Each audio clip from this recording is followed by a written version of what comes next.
మీరు దుఃఖపడకుండా నిమిత్తము నిద్రించుచున్న వారిని మీకు తెలియకుండా మాకు ఇష్టం లేదు. ప్రేమగల తండ్రి, ఈ గడియ కల్వరి రక్తధారల కింద ఉంచి ఈ బిడ్డ పరలోక సంబంధమైన బిడ్డ, ఇక్కడ చేరిన బిడ్డలు, ఇప్పటికే నిద్రించిన వారు మీ వినికిడిలో ఉన్నారు. యేసు ప్రభు నామమున ప్రార్థించి వేడుచున్నాం తండ్రి. ఈ స్థలంలో 3 విధాలైన జనాభా మన చుట్టూ వ్రాయబడిన మాటల్లో మనకు కనబడుతున్నారు. నిరీక్షణ లేని ప్రజలు, వాళ్ళు కన్నీళ్లు కారుస్తూ ఉంటారు. తమ్ముడు చనిపోయినాడు, అన్నయ్య చనిపోయినాడు, భర్త చనిపోయినాడు, భార్య చనిపోయింది, పిల్లలు చనిపోయినారు, అన్నలు, తమ్ముళ్ళు, చెల్లెళ్ళు, ఇలాగ వాళ్ళు చనిపోయినప్పుడు తప్పనిసరిగా నిరీక్షణ లేదు కనుక వాళ్ళు ఎక్కడ పోయినారో తెలియదు, మనకు దూరమైనారు, మన కళ్ళ కనబడతలేదు.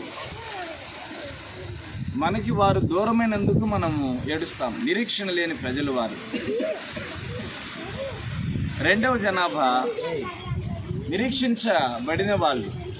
దేవుని నమ్ముకున్నారు, పాపక్షమాపణ పొందినారు, భూమి మీద వాళ్ళ జీవితాలు మార్చబడ్డాయి.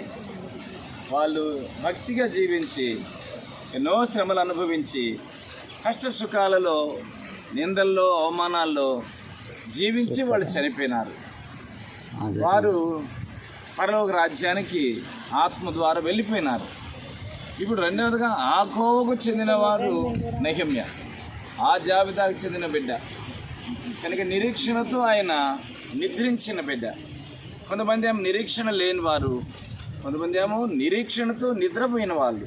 ఇప్పుడు ఆ కోవకు చెందిన బిడ్డ నెహెమ్యా ప్రభు నమ్ముకున్నాడు, పాప క్షమాపణ పొందినాడు, దేవుని బిడ్డగా ఆయన జీవితాన్ని ఎన్నో కష్టాల్లో గుండా, ఇరుకుల్లో గుండా, మరి ఇబ్బందుల్లో గుండా వెళ్ళాడు. కొన్నిసార్లు తాను వెళ్ళే కష్టాలు ఇతరులకి కొన్నిసార్లు కోపంతో పంచుకునేవాడు, కొన్నిసార్లు సహించుకునేవాడు, కొన్నిసార్లు అసహనంతో ఇట్లానే వెల్లడిపరచబడ్డాయి.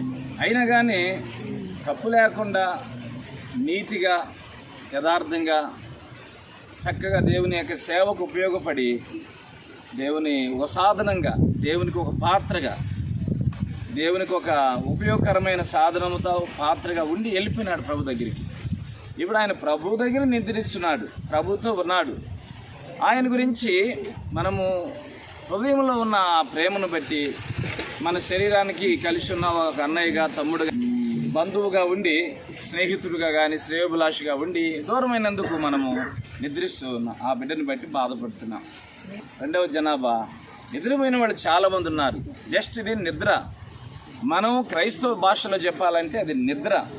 నిద్రించిన బిడ్డలు తప్పగా 1 గంట, 2 గంటలు, లేక 3 గంటలు, లేక 6 గంటలు నిద్రపోయి లెగుస్తారు. ఒకరోజు లేస్తాడు. ఈ నిరీక్షణతోనే మేము ప్రభువుని నమ్ముకున్నాం. మా కుటుంబాలు కూడా భార్యలు, భర్తలు, పిల్లలు క్రైస్తవ సమాజంలో ఉన్నారు. ఎంతోమంది చనిపోయినారు. ఈ నిరీక్షణతోనే చాలామంది తల్లులు, తండ్రులు, అన్నలు, తమ్ముళ్ళు, చెల్లెలు సమాధి చేయబడ్డారు. కనుక నిద్రించిన జాబితాలో ఉన్న ఈ బిడ్డ తనను బట్టి మనం దుఃఖపడాలి, చూడాలి, లేకపోతే మా తండ్రిని చూడాలి, మా బాబాయిని చూడాలి, మా పెదనాన్న చూడాలి, మా చిన్నాన్న చూడాలి అని మీకు భారం ఉంటే ఒక పని చేయాలి. మనం ఏం పని చేయాలంటే, ఆయన ఏ దేవుడిని నమ్మాడో మనం కూడా ఆ దేవుడిని నమ్మాలి.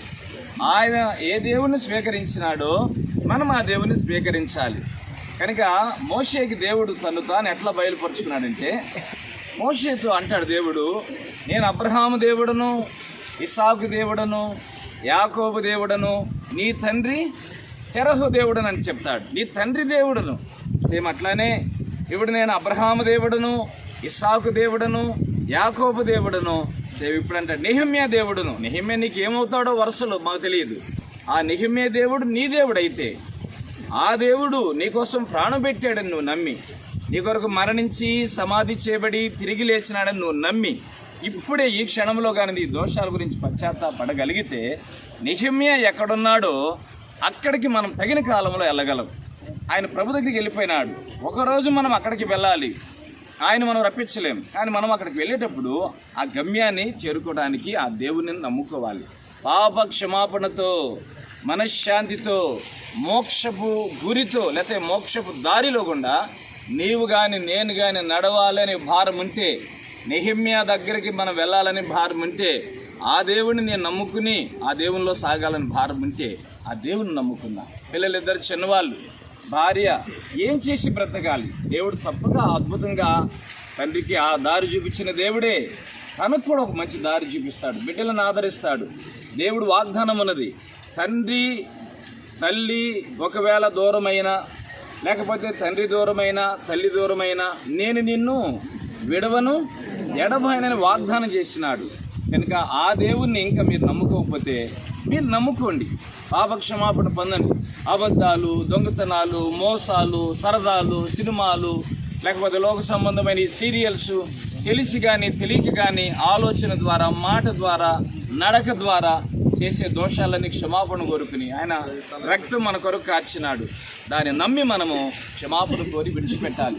అప్పుడు ఆ దేవుని దారిలో, ఆ నెహెమ్యా దారిలో మనం వెళ్ళగలుగుతాం. అలాగే ఇంకొక జాబితా ఉన్నది. ఇక్కడ ప్రభు నమ్ముకుని ఉన్నారు సజీవంగా, అందులో మేమున్నాము. మేము ప్రభు నమ్ముకుని సజీవంగా ఉన్నాము.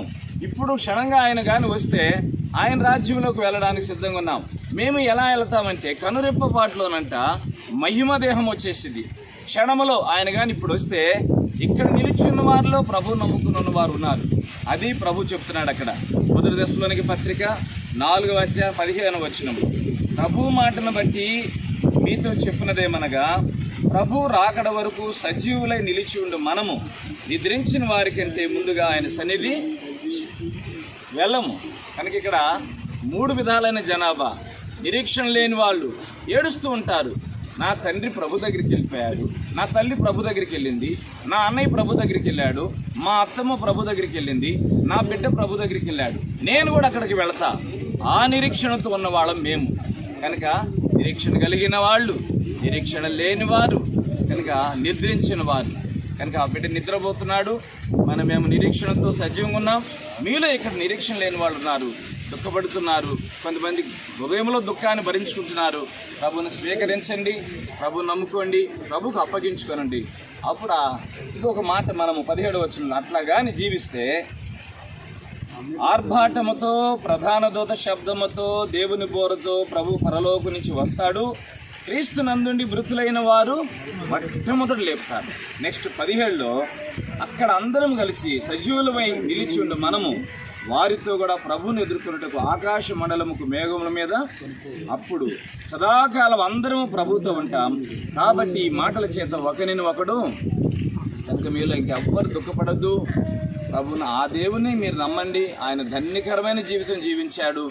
చెప్పుకోవడానికి ఏదో బయటికి కొద్ది అల్పమైన కష్టాలు అనుభవించాడు. ఆ అల్పమైన కష్టాల్లోనే లాస్ట్ మూమెంట్లోనే ఆయన హాస్పిటల్కి డబ్బు పోసాడు. కానీ మా గత 17 సంవత్సరాల నుంచి మేము చూసిన కాలంలో ఎప్పుడూ హాస్పిటల్కి డబ్బు పోసి ఎరగడు. కనుక ఆయన చాలా సుఖంగా బ్రతికినాడు, ఆదరణతో బ్రతికినాడు. ఆయన నమ్ముకున్నందుకు ఆయన తృప్తిగా బ్రతికినాడు. దేవుడిచ్చిన భార్యతో, బిడ్డలతో శాంతిగా బ్రతికినాడు. ఆ జీవితం మీకు కూడా కావాలంటే యేసుప్రభు నమ్ముకోండి, పాపక్షమాపణ పొందండి, మనశ్శాంతి పొందండి, దేవుని మందిరానికి వెళ్ళండి. దేవుని దారిలో కొన్ని కష్టాలున్నా, నష్టాలున్నా, రోగాలు, ఇరుకు ఇబ్బందులున్నా సుఖంగా సంతోషంగా సాగిపోండి. కష్టాలు లేని వాళ్ళు ఎవరు కూడా లేరు. ఆ నిరీక్షణతో మీరు కూడా దుఃఖం మానుకోండి.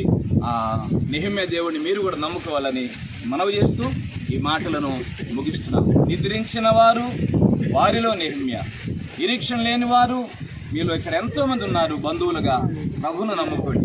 మేము నిరీక్షణ కలిగిన వాళ్ళము, సజీవంగా ఉన్నాము, ఆయన కొరకు ఎదురు చూస్తున్నాం. ప్రభుత్వం మనకి ఈ మాటలను మన హృదయాలలో భద్రపరచునుగా.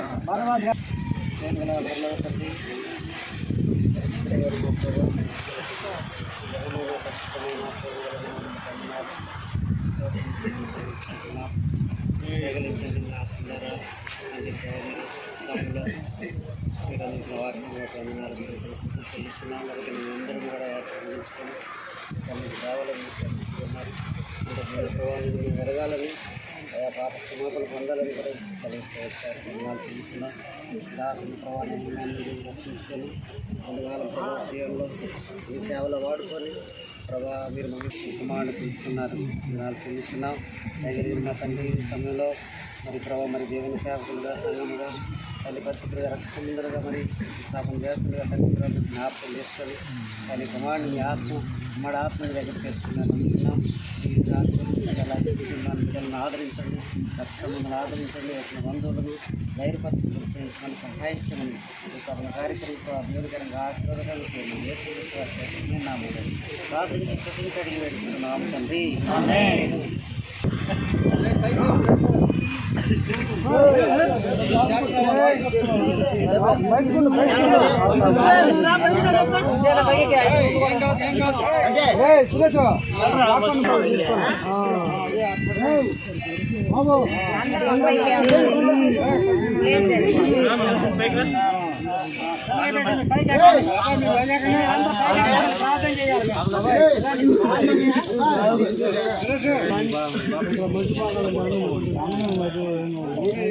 ఆడే సాధన చేసే